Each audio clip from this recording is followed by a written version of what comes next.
guilty on all counts. The verdict in the Boston Marathon terrorist attack leads off today's edition of CNN Student News.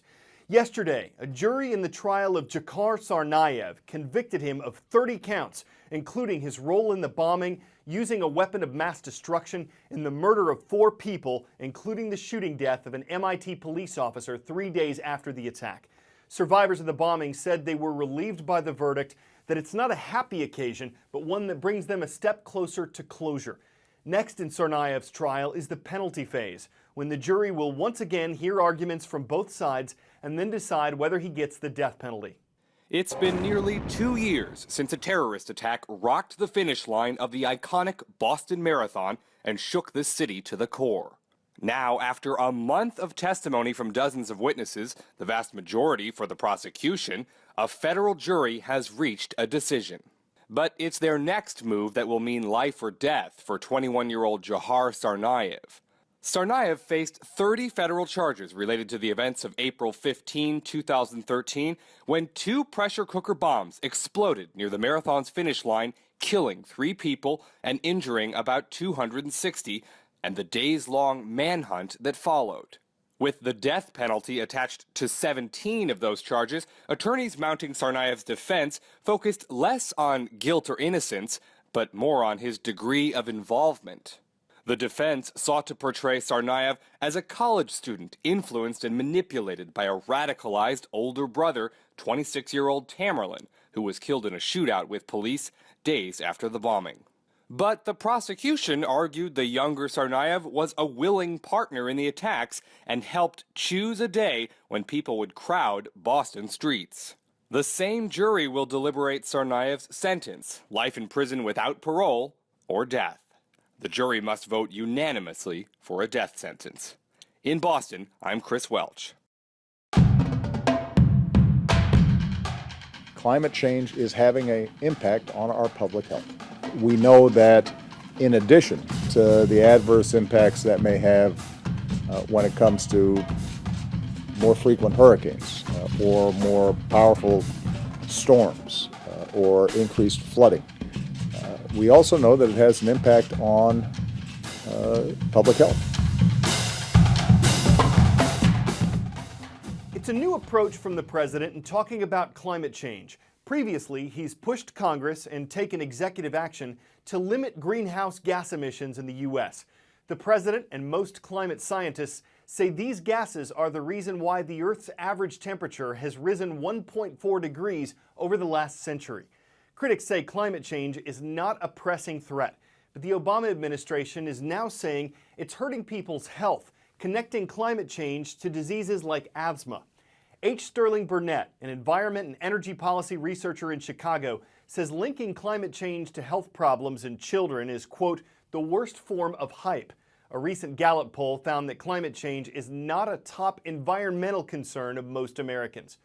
Last week, we reported on a major agreement between Iran and several other countries, including the U.S., about Iran's controversial nuclear program. President Obama says it'll prevent Iran from building a nuclear weapon. In exchange, other nations will remove their sanctions that have stifled Iran's economy. But some international concerns have been raised about this agreement, and it's months away from being finalized, if it's finalized.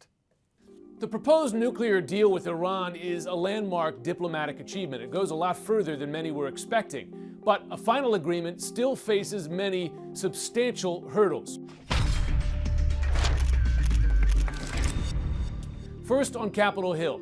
Lawmakers on both sides of the aisle are demanding the right to review any agreement, and they're already drafting bipartisan legislation to do just that. President Obama and his advisors recognize they may have to cede that power to Congress. Second, hardliners inside Iran. Iran's supreme leader, Ali Khamenei, may have endorsed the nuclear negotiations, but hardliners are already marshaling opposition to a deal with a country they still see as the Great Satan. Third, America's regional allies. We hear a lot about Israeli opposition, and Prime Minister Benjamin Netanyahu said that the proposed agreement threatens Israel's very survival. But America's Arab allies are also nervous, sparking fears of a regional nuclear arms race. President Obama is going to invite Arab leaders to Camp David this spring to try to calm those fears. And finally, the details of a final agreement. Within minutes of announcing the accord, U.S. and Iranian officials were already giving vastly different interpretations of what they agreed to. On sanctions, the U.S. said that economic relief would be phased in. Iran said it would be immediate. On nuclear research and development, the U.S. talked about caps. Iran said they would have unfettered capability. After nearly 4 decades of hostility between Iran and the West, this is a major opening. But the final stretch, running up to the June 30th deadline for a final agreement, will be far from easy.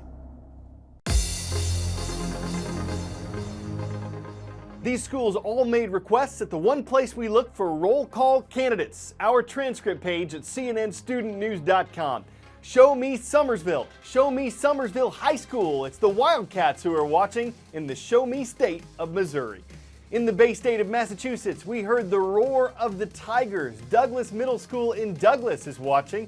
And how about the Panthers? Our viewers in Smith Station, Alabama are online. Great to see you at Smith Station Junior High School.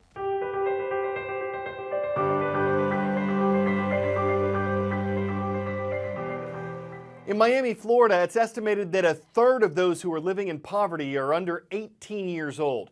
Dropout rates are high in many schools. After-school programs are being eliminated. But according to the organizer of Guitars Over Guns, the program has dramatically turned things around for more than 225 students. It's why he's a CNN hero and a study in character. As a kid, I struggled a lot with self-esteem and bullying and that desire to fit in. When I found trombone, music became the place that I could do that. As a professional musician, the disappearance of music in schools concerns me because I would be lost without music. Guitar Over Guns will be meeting today. Please be on time and ready to rock. Our program offers free after-school programming to at-risk middle schoolers. Music is the most important tool we have in reaching these kids. Guys, if you could please finish up with the grades and go to the instruments. In the classroom, we split the program up in 30-minute chunks. A mentoring exercise, instrument instruction, and ensemble experience.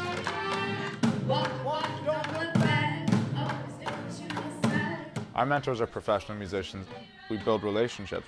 How's everything? We get to know their families and what their lives are like at home. A lot of times, these kids only see to the end of their block. We like to give them exposure to the rest of the world. Over there is where we're going to be recording vocals. The best part about our program is watching these kids really transform. Before the program, I really wouldn't think that I would be in the studio. You're a little bit off timing. But now, I probably could do medicine, I could do music. I probably could even be like a teacher. You want to punch in the ending? Without this program, I'd either be in jail or dead.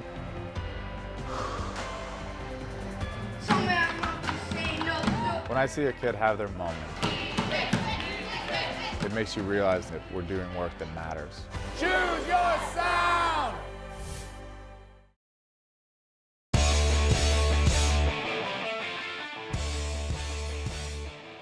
Just doing a quick selfie here for our Facebook site, but one person I wouldn't try to take one with is Britain's Prince Harry. No, I hate selfies. Seriously, you need to get out. I know you're young. Selfies are bad. Harry hates selfies. He was at an event in Australia when he said no to a fan and instead encouraged a normal photograph. Selfie critics quickly praised the prince, but selfie supporters would probably regret a royal rejection. Guess it comes down to whether you have selfie control. Insisting on one could be considered selfish, but if no one else can take the picture, why not try your selfie? It's hard to picture a world without them, even if they give some folks photobias. I'm Carl Azush for CNN Student News.